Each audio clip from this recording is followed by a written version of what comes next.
Kia ora, good evening. GST on fruit and veggies will be a goner if Labour is re-elected. Chris Hipkins has officially unveiled his not-so-secret weapon, which he says will cut $5 off the average weekly shop.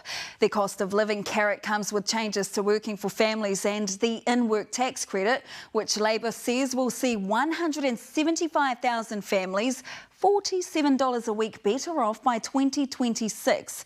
Political editor Jenna Lynch has more. The hometown hero Chris Hipkins happy to be here in the Hut. It is fantastic to be with you here in the mighty Hutt Valley today with just 62 days to go. Not long to butter up the public in this winter of discontent. I can't control the weather, but I can do something about food prices. Selecting another staple to add to his bread and butter agenda. Today I'm announcing that if re-elected, Labour will remove GST from fresh and frozen fruit and veggies from the 1st of April next year.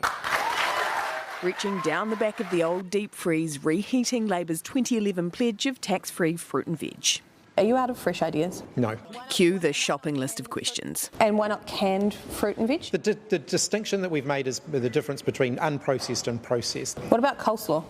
That has value added to it, so it has extra ingredients added into it, so it won't be covered. So a bag of coleslaw in the salad aisle? If it has mayonnaise added into it, then it won't be covered. Why not meat? This is what's affordable. The policy previously described as a boondoggle by his finance minister, he's come round. I had two main concerns. The first of those was, would this get passed on? And you would have seen in the announcement today that we're talking about the Grocery Commissioner having that role. He's not the only one that hated it. The big winners and the big recipients of this policy are going to be the supermarket owners, not New Zealand families. And again, we think the better approach is to cut out the middleman, to give people genuine tax relief straight into their bank account. Awkwardly, Labour's own tax working group kind of agreed, saying in 2019 GST exceptions are complex, poorly targeted and generate significant compliance costs, concluding it's not clear whether the benefits are passed on to consumers, and here's the kicker, they backed income tax cuts to have a greater impact on low and middle income earners. Tax purists will say that we should not do this. They will always be able to find a reason not to do something. But they are not the ones who are struggling to pay for their grocery bills. And the ones struggling love it. Wow. Wow. Yeah, sounds mean. Good idea. I don't buy them, my mum does, but she's always complaining that she wastes money on cucumbers. We need that money. I'm scratching together coins and that just to get my kids to school. But wait, there's more. Labour's promising to boost the in-work tax credit, giving low to middle income working families an extra $25 a week, and will change the earning eligibility for working for families payments in 2026 to catch up with rising wages. At this election, Labour will be putting the cost of living front and centre. And just like that, Chris Hipkins' focus has shifted from being Prime Minister to trying to become Prime Minister once more. Taking on the other team on the tax turf. If I'm going to target support, I'd rather give it to mums and dads than to millionaires. Millionaires do not need a tax cut right now. Do millionaires buy fresh fruit and vegetables?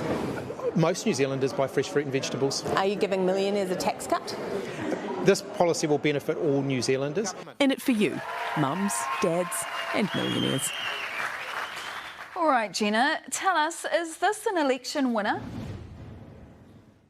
Given the state of Labour's polling, people were expecting them not just to pull a rabbit out of a hat, but a big white fluffy one dripping in diamonds. This was a little bit more of a brown bunny, but partly because National had already revealed the great trick. Losing the element of surprise, though, does not make this any less popular or populist. It is great retail politics, as evidenced by Labour's own internal polling, usually top secret, but sprayed everywhere today, showing that, surprise, surprise, people like cheaper produce and are more likely to vote Labour to get it. Labour will not have something to match National's tax cuts on this election campaign because they say it is unaffordable. Taking the $5 off the supermarket trolley is going to cost $500 million a year. And by ruling out a wealth tax, Chris Hipkins has chopped down his magic money tree. He can't make big spending promises. So the Labour leader opting for tinkering over transformation, entering the cost of living clash with a simple proposal.